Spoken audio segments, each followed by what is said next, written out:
প্রিয়জনের সাথে ঈদের আনন্দ ভাগাভাগি শেষে কর্মস্থলে ফিরতে শুরু করেছে মানুষ। আজকের সকাল থেকেই আমরা দেখেছি দেশের গুরুত্বপূর্ণ নৌরুট রাজবাড়ীর দৌলতদিয়া ও মানিকগঞ্জের পাটুরিয়া নৌরুট দিয়ে মানুষ কিন্তু কর্মস্থলে ফিরতে শুরু করেছে।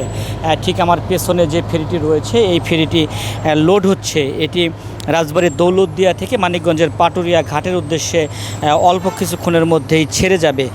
আপনারা দেখছেন যে একের পর এক যানবাহন এসে সরাসরি কিন্তু তারা ফেরিতে উঠে যেতে পারছে। আজকে সকাল থেকেই আমরা দেখেছি এই দৌলতদিয়া পাটুরিয়া নৌরুটে যাত্রী ও যানবাহনের সংখ্যা কিন্তু বৃদ্ধি পেয়েছে। যাত্রী ও যানবাহনের সংখ্যা বৃদ্ধি পেলেও এই নৌরুটে কিন্তু তেমন কোনো ভোগান্তি আমাদের চোখে পড়েনি। দৌলতদিয়া ঘাট এলাকায় তেমন কোনো যানজট বা তেমন কোনো ভোগান্তি আমাদের নেই। তবে সড়ক পথে বাড়তি ভাড়া নেওয়ার যে অভিযোগ সেটি কিন্তু ছিল। যারা এই নৌরুট দিয়ে পারাপার হচ্ছে তারা আমাদেরকে অভিযোগ করেছে যে বাড়তি ভাড়া নেওয়া হচ্ছে, যাত্রীদের কাছ থেকে বাড়তি ভাড়া নেওয়া হয়েছে। এছাড়াও আপনারা জানেন যে সারা দেশে যে তেল সংকট চলছে, পাম্পগুলোতে তেল সরবরাহ করা হচ্ছে না বা তেল দেওয়া হচ্ছে না, যে কারণে যারা বাইক চালক রয়েছে, মোটরসাইকেল চালক রয়েছে তারা কিন্তু ভোগান্তিতে পড়ছেন। সেই ভোগান্তির বিষয়টিও কিন্তু যাত্রীরা আমাদের কাছে তুলে ধরেছে।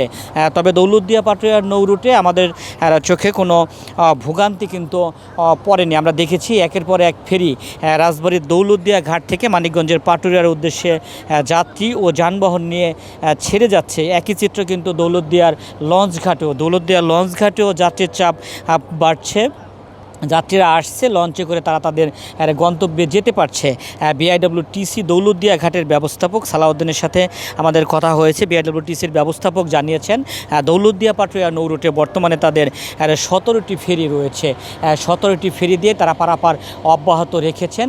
এই 17টি ফেরি দিয়েই তারা কিন্তু কর্মস্থলে ফেরা মানুষের ভোগান্তি ছাড়াই পারাপার করে দিতে পারবেন। একই সাথে দৌলতদিয়া লঞ্চ ঘাট থেকে 20টি লঞ্চ দিয়ে পারাপার করা হচ্ছে। ঘাট এলাকায় যাতে কোনো প্রকার চুরি ছিনতাই সহ অপরাধ কর্মকাণ্ড সংঘটিত না হয় সেজন্য রাজবাড়ীর জেলা প্রশাসন, পুলিশ প্রশাসন সমন্বয়ভাবে তারা কাজ করে যাচ্ছে।